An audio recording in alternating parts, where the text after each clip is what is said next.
Sometimes the smallest acts of kindness create the deepest transformations. When Marcus taught his 8-year-old son to show respect to a homeless woman outside their grocery store, he had no idea that simple lesson would unravel everything he thought he knew about loss, love, and second chances. What started as a father's attempt to raise a compassionate child became a journey that would challenge his deepest fears and ultimately reshape both their lives in ways neither could have imagined. Some encounters are destined to change us forever. Before we dive in, make sure to hit subscribe and leave a comment. Where in the world are you watching from? The grocery cart's front wheel wobbled as Marcus pushed it through the automatic doors. 8-year-old Tyler, walking beside him with the focused determination of a child who'd been promised ice cream if he helped carry the bags.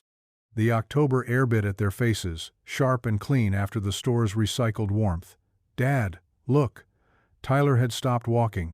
His small hand pointed toward the bench near the bus stop, where a woman sat hunched over a worn backpack, her gray hair escaping from beneath a knitted cap that had seen better winters.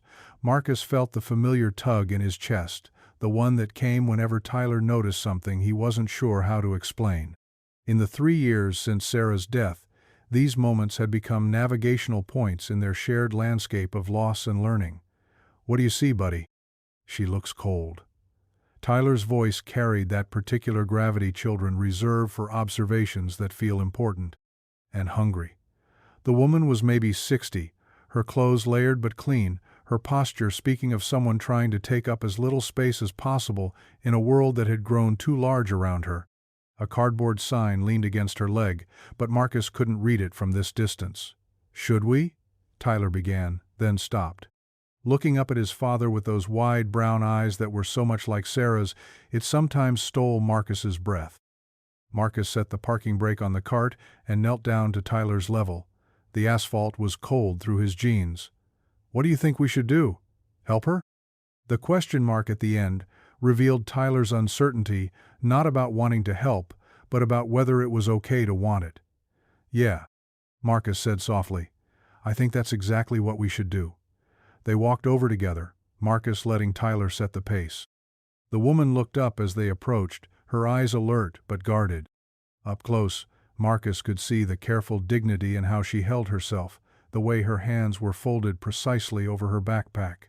"Excuse me," Tyler said, his voice small but clear. "Are you hungry?"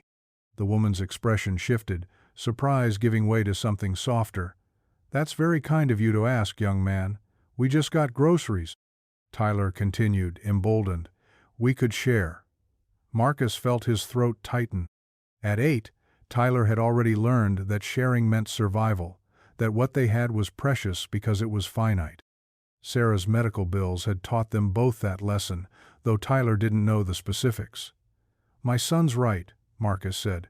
"Would you like to come with us to get something to eat? There's a diner just down the street." The woman studied them both for a long moment. "That's very generous. Are you sure?" "We're sure." Tyler said immediately, "I'm Tyler, and this is my dad, Marcus." "Elena," she said, and when she smiled, Marcus saw that she had been beautiful once. Still was, in a way that spoke of resilience rather than youth. The diner was the kind of place that served coffee in heavy white mugs and kept the pie case next to the register. Marcus had discovered it 6 months after Sarah died, when Tyler was going through a phase of only eating pancakes, and Marcus was too exhausted to fight about nutrition. They slid into a red vinyl booth, Tyler insisting Elena sit by the window so she could watch the leaves fall. The waitress, Betty, recognized them and brought Tyler his usual chocolate milk without being asked. "You come here often?" Elena asked Tyler. "Every Sunday after grocery shopping," Tyler said. "Dad makes terrible pancakes at home, so we come here for good ones." "Hey," Marcus protested, but he was smiling. It felt strange, this easy warmth spreading through the booth. He hadn't realized how long it had been since they'd shared a meal with someone else. Elena ordered carefully soup and a sandwich, declining Tyler's enthusiastic suggestion that she try the chocolate chip pancakes. Marcus watched her eat, noting how she savored each bite, how she folded her napkin precisely in her lap.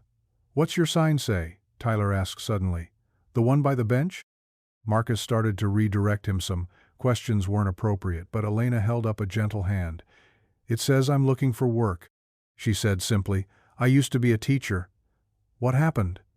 Tyler's directness was both embarrassing and endearing.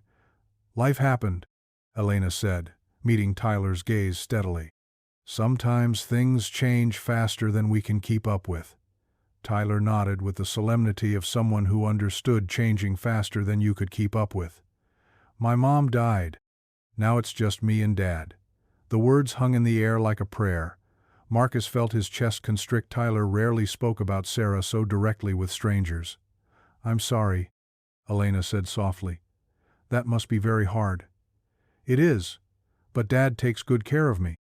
He learned how to braid my hair for school pictures, even though he's not very good at it. Marcus laughed despite the ache in his throat. Your hair looked fine. It looked like a bird's nest, Tyler said cheerfully. But it was a nice bird's nest. Elena smiled at that. And something passed between her and Marcuson, understanding that transcended the ordinary boundaries of strangers sharing a meal. After they ate, Tyler asked Elena if she wanted to see their car. It was a ridiculous request, but Elena agreed with the seriousness of someone being shown a great treasure. Tyler pointed out the booster seat he was almost too big for, the emergency blanket Marcus kept in the trunk, the air freshener shaped like a pine tree that Tyler had chosen because it reminded him of camping trips they'd never taken. It's a very nice car, Elena said solemnly. Dad keeps it really clean because Mom used to hate it when cars were messy, Tyler said. She said a clean car meant you respected yourself. Marcus felt the familiar punch of grief, but it was gentler somehow. Softened by the way, Elena nodded, as if this were wisdom worth preserving. When they returned to the bench, Elena gathered her things slowly. The afternoon was growing colder, and Marcus could see her breath now. Where do you stay? The question was out before Marcus could stop himself. Different places, Elena said carefully. The shelter when there's space, other places when there isn't. Tyler looked stricken. What if it snows? I'll figure it out, Elena said gently. I always do. Marcus found himself speaking before his rational mind could intervene. We have a guest room. The words hung in the air between them, surprising everyone, including Marcus himself. Dad? Tyler's voice was small, uncertain. I mean, Marcus continued, his heart hammering, just until you find something more permanent. If you want? Elena studied his face for a long moment. Why would you do that? You don't know me. It was a fair question. Marcus looked at Tyler, who was watching both adults with the intensity of someone whose world was being quietly rearranged. Because Tyler's right, Marcus said finally. You look cold. And hungry. And because. He stopped, surprised by what he was about to say. Because I think my wife would have done the same thing. The silence stretched between them, full of possibilities and risks Marcus couldn't quite name. Okay, Elena said quietly. Just for a few days. Tyler's face lit up like Christmas morning. Really, Dad? Really? Really? Marcus said, wondering what he'd just committed them to, wondering why it felt less like a decision and more like stepping into a current that had been carrying him all along. Elena stood up, shouldering her backpack with practiced efficiency. Thank you, she said simply. Both of you. As they walked back to the car, Tyler chattering excitedly about showing Elena his room and his book collection, Marcus felt something shift inside him, not the sharp crack of braking, but the slow stretch of something long frozen beginning to thaw. He helped Elena into the passenger seat, noting how she kept her backpack clutched in her lap, how her eyes tracked every detail of the neighborhood as they drove. Tyler kept up a steady stream of commentary from the back seat, pointing out his school, the park where they played catch, the corner where the ice cream truck stopped on summer evenings. Their house was a small two-bedroom Craftsman, the kind of place Sarah had called cozy and Marcus now thought of as manageable. The mortgage was reasonable, the yard small enough to maintain, the memories embedded in every room like a second layer of paint. This is it, Marcus said, pulling into the driveway. Nothing fancy. It's perfect, Elena said, and something in her voice suggested she meant it. Tyler bounded out of the car and ran to unlock the front door, eager to play host. Marcus gathered the grocery bags, hyper-aware of Elena beside him, of how strange it felt to walk up his own front steps with someone new.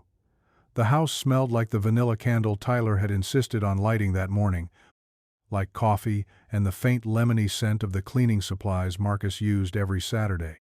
Elena stood in the living room, taking it in the sectional sofa that Sarah had picked out, the bookshelf filled with Tyler's chapter books and Marcus's engineering manuals, the coffee table still bearing the ring stains from countless Saturday morning cartoons. "Tyler, why don't you show Elena the guest room?" Marcus suggested.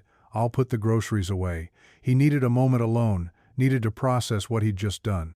In the kitchen, Sarah's kitchen, with its yellow walls and ceramic rooster collection, he leaned against the counter and tried to breathe normally. What was he thinking? He didn't know this woman. She could be anyone, could have any kind of past. Could, Dad. Tyler's voice carried from down the hall. "Elena says she likes my book recommendation." Marcus smiled despite his anxiety. Tyler had probably insisted on lending her his favorite book, the one about the boy who builds a rocket ship out of cardboard boxes and old dreams. When he joined them in the guest room, Elena was sitting on the edge of the twin bed, turning Tyler's book over in her hands with the reverence of someone who understood the weight of borrowed treasures. He says, "It's about believing in impossible things," she said, looking up at Marcus. "Tyler's good at that," Marcus said softly. "It's important," Elena said. "Believing in impossible things. Adults forget how to do it." Tyler nodded seriously. "Dad's learning again. He used to be really sad all the time, but now he laughs at my jokes, even the bad ones." Marcus felt heat rise in his cheeks. "Buddy, why don't you let Elena get settled? It's been a long day." After Tyler reluctantly agreed to give Elena some space, Marcus found himself lingering in the doorway, uncertain how to navigate this new territory. "The bathroom's across the hall," he said, "towels in the linen closet. And if you need anything?" "Thank you," Elena said again. "Really, I know this isn't. I know it's a lot." "Tyler's happy," Marcus said simply. "That's enough for me." But as he closed the door and walked back toward the living room, where Tyler was already setting up a board game, for later, when Elena's ready, Marcus wondered if that was entirely true. Something about Elena's presence in his house felt like more than charity, more than Tyler's happiness. It felt like the first warm day after a long winter tentative, unexpected, full of possibilities he wasn't sure he was ready to name. Marcus woke at 5:47 a.m., 13 minutes before his alarm, the way he had every morning since Sarah died. The house held that particular stillness of early morning when the world felt suspended between sleep and possibility. Then he remembered. Elena. He lay still for a moment, listening for sounds that didn't belong: footsteps, running water, the soft closing of a door. But the house remained quiet, and Marcus found himself wondering if she was still there, if the previous day had been real or some elaborate dream born from too many lonely dinners and Tyler's persistent questions about why they never had visitors. The guest room door was still closed when he padded down the hall to check on Tyler. His son was sprawled across his twin bed like a starfish, one arm hanging off the edge, his mouth slightly open. The dinosaur sheets Sarah had bought for his 5th birthday were twisted around his legs, and his favorite stuffed elephant, the one he pretended not to need anymore, was clutched against his chest. Marcus straightened the covers and touched Tyler's forehead gently, a habit left over from the months after Sarah's death when Tyler's grief had manifested in mysterious fevers and stomach aches that no doctor could explain. Cool skin. Steady breathing. His boy was okay. In the kitchen, Marcus started the coffee maker with movements made automatic by 3 years of single parenthood. The machine's gentle gurgling filled the silence, and he stood at the window watching the sun paint the neighbor's fence gold, trying to make sense of what he'd done. He'd invited a stranger into his home, into Tyler's home, into the careful, predictable world they'd built from the ruins of their old life, the rational part of his mind, the engineer's mind that Sarah used to tease him about, cataloged all the ways this could go wrong. Elena could be lying about who she was. She could have addictions, mental illness, a criminal history. She could steal from them, hurt Tyler, disappear in the night with their sense of safety. But then he remembered the way she'd listened to Tyler's chatter about birds' nests and clean cars, the careful dignity with which she'd eaten her soup, the reverence in her voice when she'd talked about believing in impossible things. Couldn't sleep either? Marcus turned to find Elena standing in the kitchen doorway, her gray hair smoothed back, wearing the same clothes from yesterday but somehow looking more rested than he felt. "Early riser," he said, lifting his coffee mug. "Occupational hazard. Would you like some?" "Please." He pulled down Sarah's favorite mug, pale blue ceramic with a chip on the handle, then stopped, his hand hovering in the air.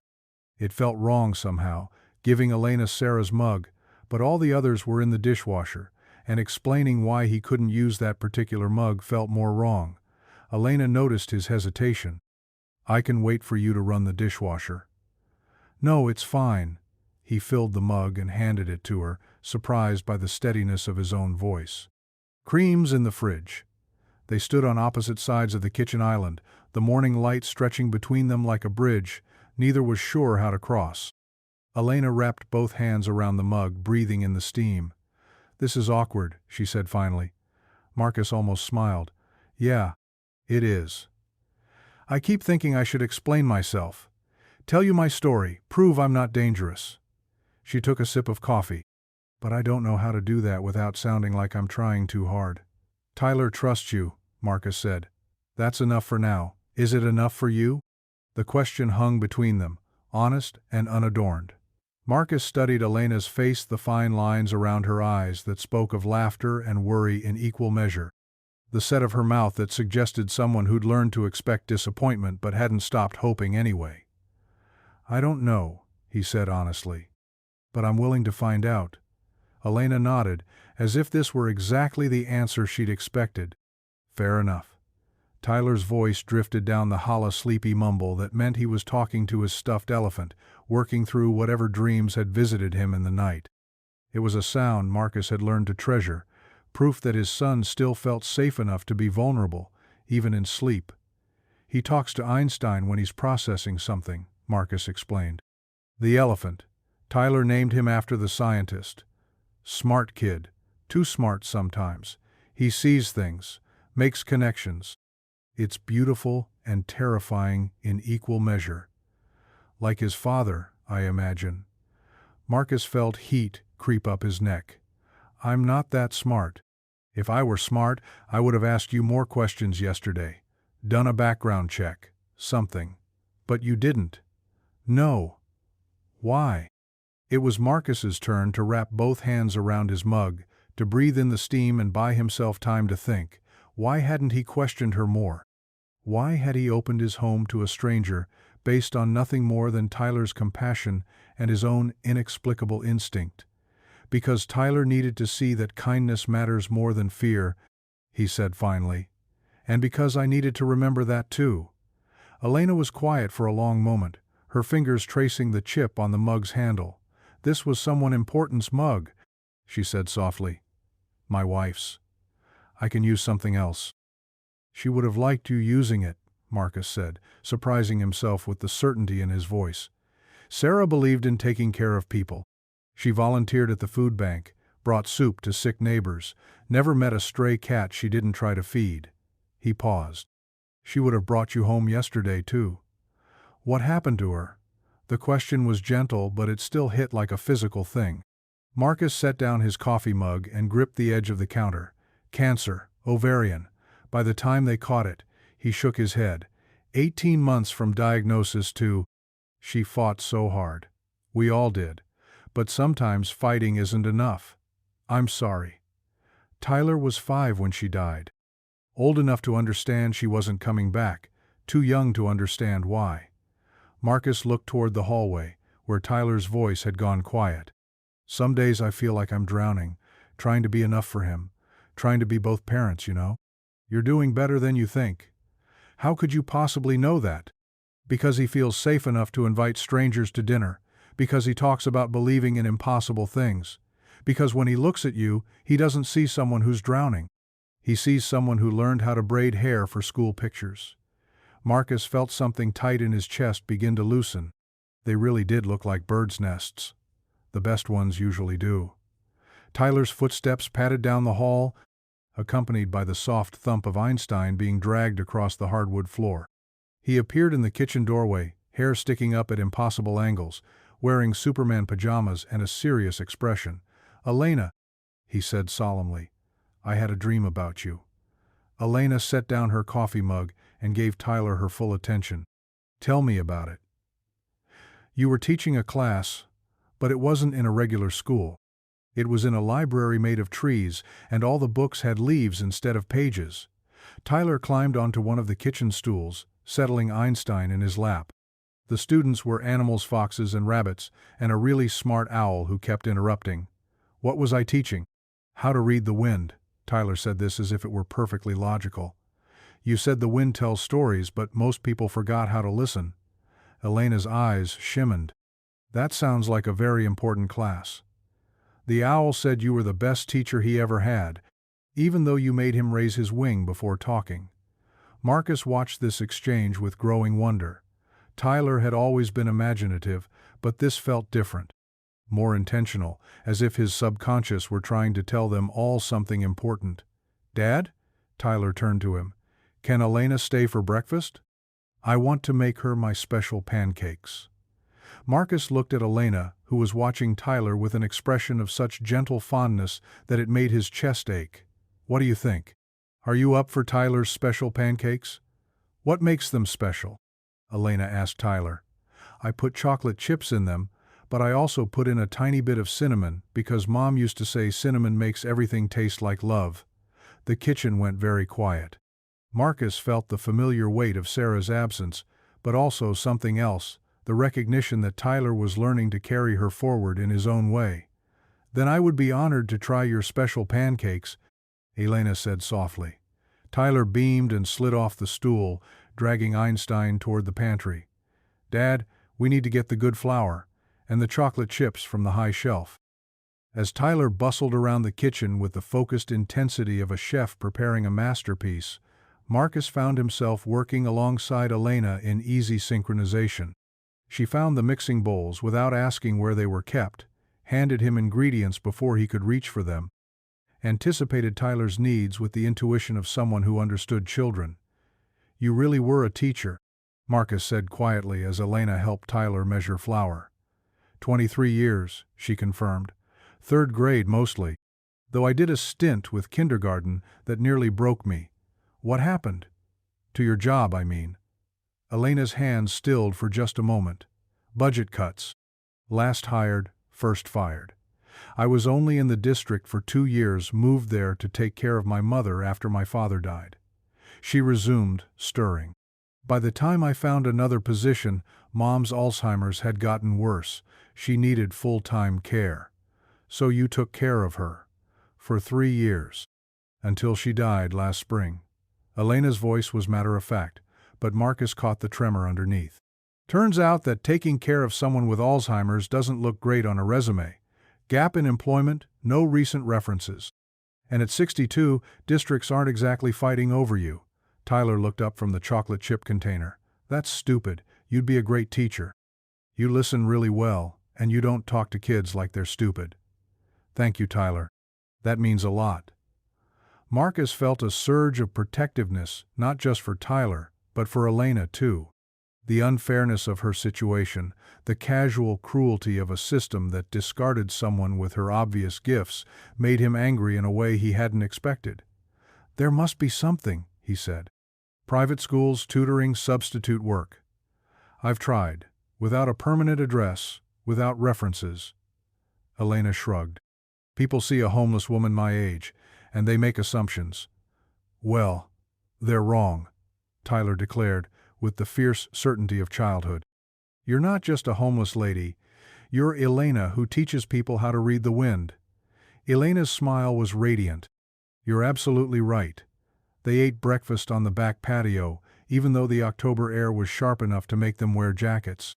Tyler had insisted he wanted Elena to see their small garden, the tomato plants that were still producing despite the season, the bird feeder he'd built with Sarah the year before she died. "Mom and I made that together," Tyler said, pointing to the slightly crooked wooden structure hanging from the oak tree. She said birds need help when it gets cold, just like people do. Elena studied the bird feeder with the attention she might give a work of art. Your mom sounds like she was very wise. She was. She knew how to fix everything. Dad's learning, but he's not as good at it yet. Tyler took a large bite of pancake. Maybe you could help him learn stuff. Marcus nearly choked on his coffee. Tyler. What? Elena's a teacher. Teachers help people learn things. And you always say you want to get better at fixing stuff. Elena was trying not to smile. What kinds of things need fixing? The bathroom faucet drips, Tyler said promptly. And the back gate doesn't close right, and the garage door makes a scary noise, and Dad doesn't know how to sew buttons, and… Okay. Marcus interrupted, laughing despite his embarrassment. I think Elena gets the picture. I could take a look at the faucet, Elena offered. I'm pretty handy. Had to be taking care of Mom's house. You don't have to. I'd like to. I'm not good at accepting charity without giving something back. Tyler's face lit up. It's like trading. You fix our stuff, we give you a place to stay. That's fair. Marcus looked at Elena, saw something shift in her expression, pride replacing resignation, purpose replacing uncertainty. If you're sure you don't mind, he said carefully. I'm sure. After breakfast, Elena did indeed fix the bathroom faucet, using tools from Marcus's largely unused toolkit with the confidence of someone who'd learned to solve problems herself. Tyler watched, fascinated, asking questions about washers and water pressure with the intensity of a graduate student. Marcus found himself watching too, noting the careful precision of Elena's hands, the way she explained each step to Tyler without talking down to him, the quiet satisfaction that settled over her face as the dripping stopped. There, she said, turning the handle to test her work. Good as new. Elena, you're like a superhero, Tyler breathed. A fixing things superhero. Everyone should know how to fix basic things, Elena said, gathering up the tools. It's empowering. Will you teach me? Tyler asked. Dad tries, but he usually makes things worse before he makes them better. Hey, Marcus protested, but he was grinning. I'd be happy to teach you, Elena said. Maybe we could start with that back gate. As they walked outside together, Tyler chattering excitedly about all the things Elena could teach him, Marcus felt that same strange sensation from the day before, the feeling of stepping into a current that had been carrying him all along. But now it felt less like stepping and more like swimming, less like being carried and more like choosing a direction. When Elena's phone rang that afternoon, they were all in the backyard. Elena showing Tyler how to adjust the gate's hinges while Marcus pretended to supervise. The sound was jarring in the peaceful domesticity of the moment. Elena glanced at the screen and her face went pale. I need to take this, she said quietly, walking toward the far corner of the yard. Marcus watched her pace, saw the tension in her shoulders, the way her free hand clenched and unclenched at her side. Tyler had noticed too, his face creasing with worry. Is Elena okay? He whispered. I don't know, buddy. The conversation lasted 5 minutes, but it felt longer. When Elena finally returned, her expression was carefully neutral in the way that meant she was working hard to hold something together. Everything all right? Marcus asked. That was the shelter? Elena said quietly. They have a bed available tonight. I should probably go. Tyler's face crumpled. But you just got here, and we didn't finish fixing the gate. I know, sweetheart, but the shelter doesn't hold beds, and I can't take up space in your house forever. Why not? Tyler asked with devastating simplicity. Elena looked helplessly at Marcus, who felt his own heart constrict at the thought of Elena leaving, of returning to the careful, quiet life they'd built from grief and routine. Because, Elena said gently, your dad was kind enough to help a stranger, but that doesn't mean… Stay, Marcus said suddenly. Elena blinked. What? Stay. Don't go to the shelter tonight. The words felt dangerous and necessary all at once. At least until you find something more permanent. A job, an apartment, whatever you need. Marcus, I can't ask you to. You're not asking, I'm offering. Marcus looked at Tyler, whose face was bright with hope, then back at Elena. Stay. Elena was quiet for a long moment, her eyes searching his face for something he wasn't sure he was ready to name. Okay, she said finally. A few more days. But as Tyler whooped with joy and ran to show Elena the rest of his garden, Marcus knew they were all pretending this was about a few more days. This was about something much bigger, much more complicated, and much more necessary than any of them were ready to admit. The first sign of trouble came on Thursday morning, 6 days after Elena had moved in. When Tyler refused to get dressed for school, Marcus found him sitting on his bedroom floor in his underwear, Einstein clutched to his chest, tears streaming down his face. Hey buddy. What's wrong? Marcus knelt beside him, automatically reaching out to check for fever. Are you sick? Tyler shook his head violently. I don't want to go to school. Why not? You love school. What if Elena's not here when I get back? The question hit Marcus like a physical blow. He sat down fully on Tyler's carpet, pulling his son into his lap. Why would you think that? Because people leave, Tyler said with the matter-of-fact devastation of a child who'd learned this lesson too young. Mom left, even though she didn't want to. What if Elena leaves too? Marcus felt the familiar ache in his chest, the weight of all the reassurances he couldn't give, all the promises he couldn't make. Elena could leave. People did leave, died, disappeared from your life without warning or explanation. Tyler, he said carefully, Elena's not going anywhere today. She's going to be right here when you get home. How do you know? Because she told me so. Because she's excited to help you finish the gate project after school. Because she already asked what you like for snacks. Tyler pulled back to study his father's face with those two serious brown eyes. But what about tomorrow? What about next week? Marcus didn't have an answer for that. Elena had been with them for almost a week, and they still hadn't talked about anything permanent. She was sleeping in their guest room, eating meals with them, helping Tyler with homework, fixing small problems around the house, but they were all dancing around the question of what came next. I don't know about next week, Marcus said honestly, but I know about today. And today, Elena will be here when you get home from school. Tyler considered this for a moment, then nodded with the resignation of someone who'd learned to take what certainty he could get. Okay, but can we ask her to promise? We can ask her. They found Elena in the kitchen, fully dressed and making Tyler's lunch with the efficiency of someone who'd been packing school lunches for decades. She looked up when they entered, taking in Tyler's red-rimmed eyes and Marcus's worried expression. Morning troubles? She asked gently. Tyler's worried you might not be here when he gets home from school, Marcus said. Elena set down the sandwich she was making and knelt to Tyler's level. What do you think I should do about that worry?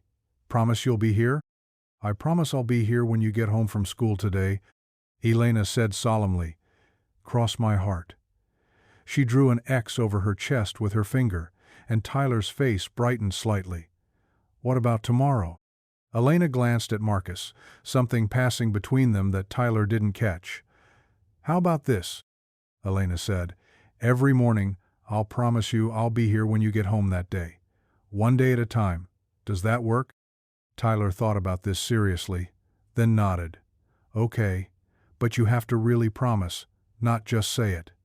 I really promise, Elena said, and sealed it with a hug that lasted longer than necessary. After Tyler left for school chattering excitedly about showing his friend Jake the compass Elena had helped him make from a magnetized needle and a cork, Marcus found himself alone with Elena for the first time since that first morning. They were cleaning up the breakfast dishes, moving around each other in the kitchen with practiced ease, when Elena finally spoke. We need to talk about this, don't we? Marcus set down the plate he was washing. Yeah, we do. Tyler's getting attached. Are you? The question surprised them both. Elena turned off the water and faced him, leaning against the sink. Yes, she said quietly. More than I should be. More than is smart. Why isn't it smart? Because this isn't real, Marcus. This is charity dressed up as friendship, and eventually that's going to collapse under its own weight. Marcus felt something sharp twist in his chest. Is that what you think this is? Charity? Isn't it? Elena's voice was steady, but he could see the hurt underneath. You felt sorry for me. You wanted to teach Tyler a lesson about kindness. I'm grateful, truly, but… Stop. The word came out harder than Marcus intended. Elena blinked, surprised by his tone. Stop what? Stop reducing this to charity. Stop diminishing what's happening here. Marcus moved closer, aware of the dish soap on his hands, the morning light streaming through the kitchen window, the way Elena's breathing had gone shallow. Yes, I felt sorry for you initially. Yes, I wanted Tyler to learn about kindness, but that's not why I asked you to stay. Then why? Because Tyler laughs more when you're here. Because you fixed our bathroom faucet without being asked, and taught my son how to read wind directions, and made him pancakes with cinnamon love. Marcus's voice was rising, emotion spilling over despite his attempts at control. Because you use Sarah's mug like it's precious, and you listen to Tyler's dreams about libraries made of trees, and you make me feel less like I'm drowning. Elena stared at him, her eyes wide. This isn't charity, Marcus continued, his voice softer now. This is. I don't know what this is. But it's not charity. The silence stretched between them, full of possibilities that neither seemed ready to name. Elena wrapped her arms around herself, a gesture that made her look suddenly younger, more vulnerable. I don't know how to do this, she said finally. Do what? Be part of a family again. I've been alone for so long, taking care of Mom, then just surviving. I don't know how to be someone people depend on without eventually letting them down. Marcus thought about Tyler's tears that morning, about his own sleepless nights, worrying about job security and mortgage payments, and whether he was enough for his son. About the way grief had taught him that loving someone meant accepting the risk of losing them. None of us know how to do this, he said. I don't know how to be a single parent. Tyler doesn't know how to grow up without his mom. We're all just figuring it out as we go. What if I hurt him? What if I hurt you? What if you don't? Elena laughed, but it sounded more like a sob. You make it sound so simple. It is simple. It's also terrifying and complicated and probably the stupidest thing I've ever done. Marcus took a step closer. But Tyler needs you.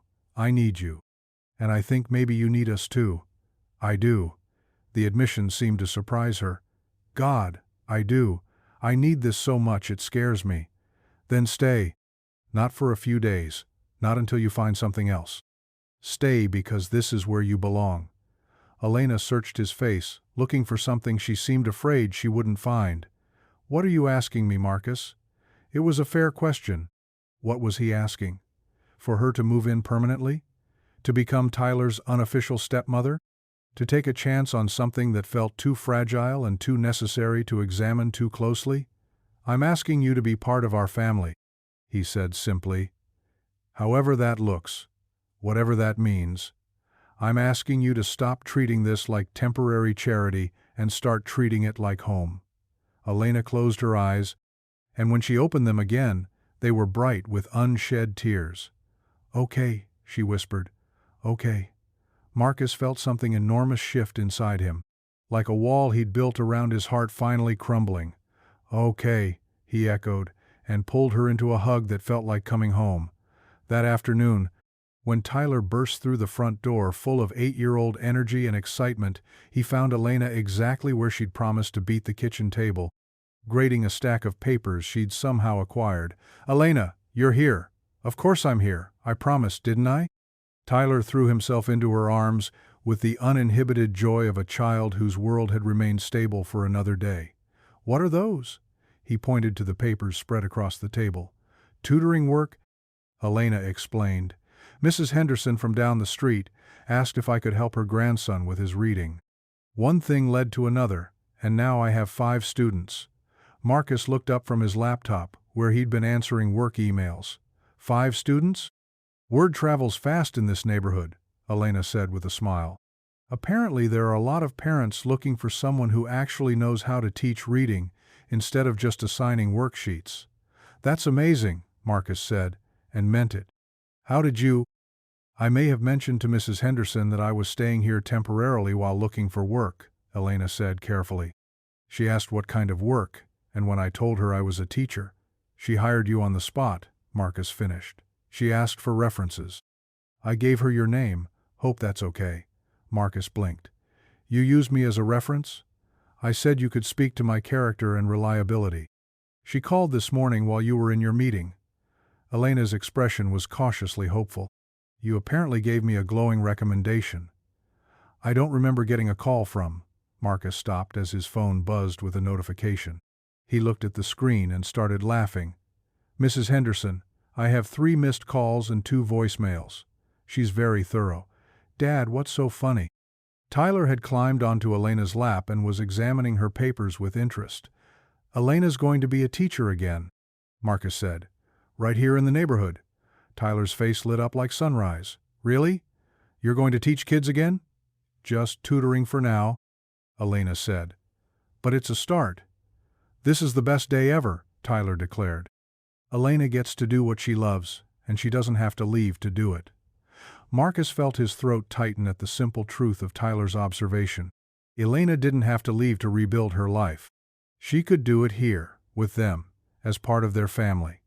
That evening, after Tyler had gone to bed clutching Einstein and chattering about how he was going to tell Jake that Elena was a real teacher now, Marcus and Elena found themselves on the back patio, sharing a bottle of wine Marcus had been saving for no particular occasion. 5 students, Marcus said, shaking his head. In one day. Mrs. Henderson is apparently very well connected, Elena said, curling her legs under her in the patio chair. Her grandson is struggling with dyslexia, but the school doesn't have the resources for proper support. She's been looking for a reading specialist for months. And now, she has one. Now, she has one. Elena took a sip of wine, her expression thoughtful. I forgot how much I missed it. Working with kids, seeing that moment when something clicks, when they realize they're smarter than they thought they were. Tyler's been having those moments all week, Marcus observed. Thanks to you. He's a remarkable kid, Marcus. You should be proud. I am, but I can't take all the credit. You've been good for him. Good for both of us. Elena was quiet for a moment, watching the last light fade from the sky. I keep waiting for the other shoe to drop, she said finally. What do you mean? This is too good, too perfect. I've been homeless for 8 months, barely scraping by, and suddenly I have a place to live, work I love, a family that. She stopped, shaking her head. Things like this don't happen to people like me. What do you mean, people like you? Old, used up, disposable. Marcus set down his wine glass and turned to face her fully. Elena, look at me.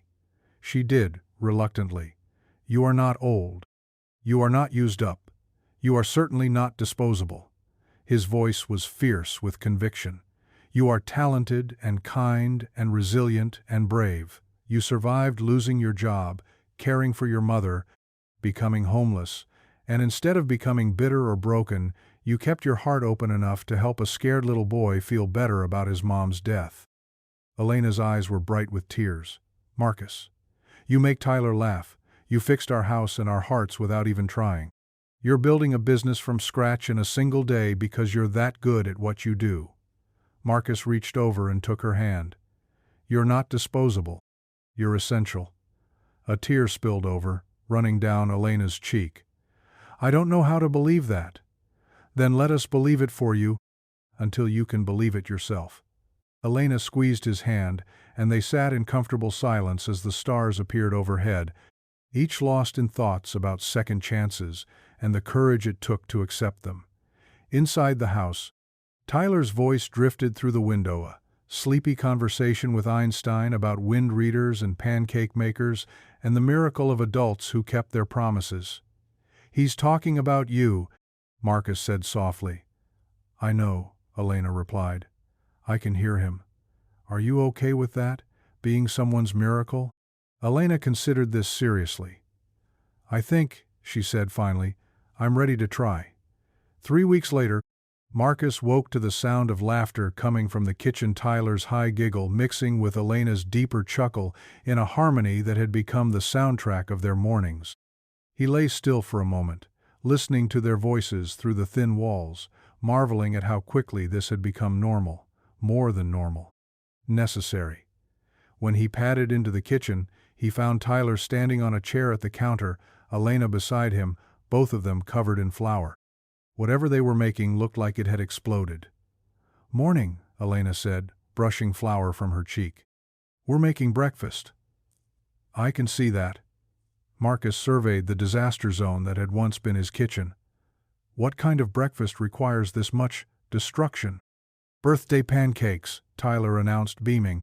"It's Elena's birthday, so we're making special ones with strawberries and whipped cream and—" he gestured wildly, sending more flour into the air.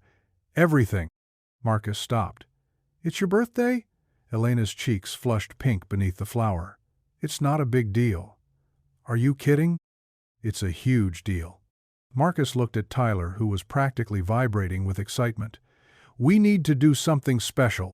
Dinner out, or a cake, or—" "Dad, we are doing something special," Tyler interrupted.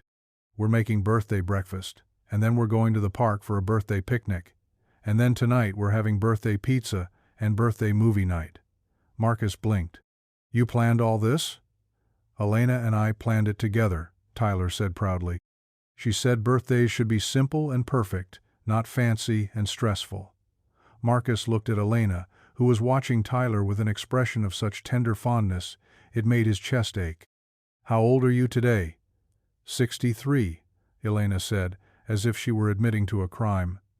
63 years of being awesome, Tyler corrected firmly. "That's what Elena says. Every year is another year of being awesome." "Tyler's right," Marcus said softly. 3 years of being awesome." Elena's eyes brightened, and she ducked her head to hide her smile. "Well, if you're going to help us celebrate, you better help us finish these pancakes." Tyler's been working very hard on the recipe. They spent the next hour in the kitchen, Tyler directing operations with the seriousness of a general planning a campaign. Elena had taught him to make strawberry compote from scratch, and he explained each step to Marcus with the pride of someone sharing a great secret. "You have to stir it gentle," Tyler instructed, watching Marcus work at the stove.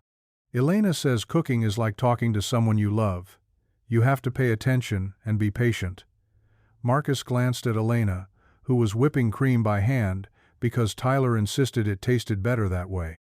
"Elena says a lot of wise things." "The wisest," Tyler agreed solemnly. When they finally sat down to eat, the pancakes were perfect, fluffy and sweet, topped with Tyler's carefully crafted compote and Elena's hand-whipped cream. Tyler had even found candles somewhere and stuck them in Elena's stack, insisting she make a wish. "What should I wish for?" Elena asked, looking around the table at their flour-dusted faces. "You can't tell us," Tyler said seriously. "It won't come true if you tell." Elena closed her eyes, took a deep breath, and blew out the candles. When she opened her eyes, they were bright with unshed tears. "Good wish?" Marcus asked quietly. "The best," she whispered.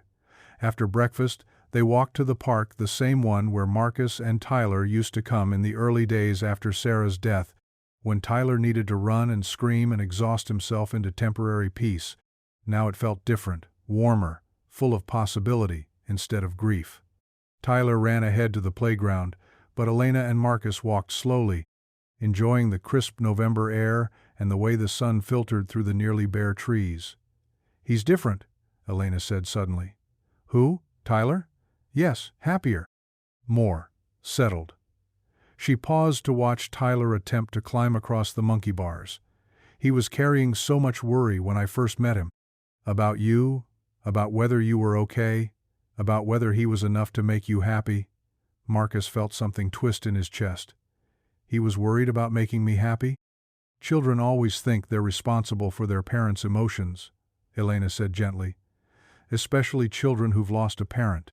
They become hypervigilant, trying to manage everyone's feelings to prevent more loss." "I didn't realize." Marcus stopped walking, watching his son with new eyes. "I thought I was protecting him, keeping my grief private so he wouldn't have to carry it." "You were protecting him, but grief shared is grief halved, Marcus.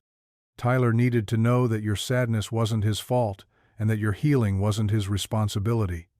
"And now?" Elena smiled, watching Tyler successfully make it across the monkey bars and pump his fist in victory. Now he's just a kid again, playing for the joy of it, not to manage anyone's emotions. They spread a blanket under a large oak tree and unpacked the lunch. Elena and Tyler had prepared sandwiches cut into fun shapes, apple slices with caramel dip, homemade cookies that Tyler had decorated himself. It was simple food, but it felt like a feast. "This is perfect," Marcus said, lying back on the blanket and looking up through the bare branches. Tyler was right about birthdays. "Simple and perfect," Elena agreed, settling beside him. Tyler was running in circles around their blanket, arms outstretched like airplane wings, making engine noises. Other families were scattered across the park, and Marcus noticed several parents watching Tyler with indulgent smiles. "He's making friends," Elena observed, nodding toward a group of children who had started following Tyler's airplane game. Within minutes, Tyler was leading a squadron of pretend pilots in elaborate aerial maneuvers around the playground equipment. His laugh carried across the park, pure and joyful. "I haven't seen him play like that since," Marcus's voice caught. "Since before Sarah got sick?" "Yeah." Marcus turned to look at Elena, struck again by her intuitive understanding of their family dynamics. "How do you know these things? About children, about grief, about what we need?" Elena was quiet for a moment, watching Tyler organize his new squadron into formation. "My mother wasn't the easiest person to care for," she said finally. "Alzheimer's is cruel, that way it takes everything familiar and safe and twists it into something frightening. She would look at me some days like I was a stranger trying to hurt her." Marcus reached over and took her hand. "But there were good days too," Elena continued. "Days when she was still herself, when we could talk and laugh and remember together. Those days taught me to pay attention to the small things, the moments that matter. Because you never know which conversation might be the last one. Is that why you're so good with Tyler? All that practice paying attention?" "Maybe. Or maybe Tyler just makes it easy to pay attention." Elena squeezed his hand. "He's remarkable, Marcus. The way he sees the world, the way he loves without reservation, the way he's learning to carry his mother's memory forward instead of being crushed by it. He learned that from you. He learned it from both of us. You gave him the foundation, the security to grieve safely, the knowledge that he's loved unconditionally. I just helped him remember that loving someone who's gone doesn't mean you can't love someone who's here." Marcus felt tears prick his eyes. "Elena, what?" "I love you." The words hung in the air between them, simple and enormous. Elena's breath caught, and for a moment neither of them moved. "I love you too," she said quietly. "I love both of you, more than I thought I could love anything again." They kissed then, soft and tentative at first, then deeper as 3 years of loneliness and 8 months of survival gave way to something new and necessary and real. When they broke apart, Tyler was standing 3 feet away, grinning like he'd just witnessed the best magic trick ever performed. "Finally," he said, rolling his eyes with 8-year-old exasperation. "I was wondering when you two were going to figure that out." Marcus laughed, pulling Tyler down onto the blanket between them. "Were we that obvious?" "Dad, you made Elena breakfast in bed last week when she had a cold, and Elena taught me how to iron your shirts so they'd look nice for work. Plus you both get all weird and smiley when you think I'm not looking." Tyler settled against Elena's side with casual affection. "I'm 8, not blind." Elena was laughing now too, tears streaming down her face. "Is this okay with you, Tyler? Me and your dad?" Tyler considered this with the seriousness he reserved for truly important questions. "Will you stay forever now?" he asked. "If you'll have me. Will you still help me with my homework?" "Always." "Will you still make pancakes with cinnamon, love?" "Every Sunday." "Will you teach Dad how to braid hair properly?" Marcus protested, but Elena nodded solemnly. "I promise." Tyler grinned. "Then yeah, it's okay with me. More than okay. It's perfect." That evening, after birthday pizza and a movie marathon that left Tyler asleep between them on the couch, Marcus and Elena talked quietly about the future. About Elena's growing tutoring business, about the possibility of her applying for teaching positions again, about whether they should look for a bigger house or add on to the current one. "We don't have to figure it all out tonight," Elena said, stroking Tyler's hair as he slept. "We have time." "All the time in the world," Marcus agreed.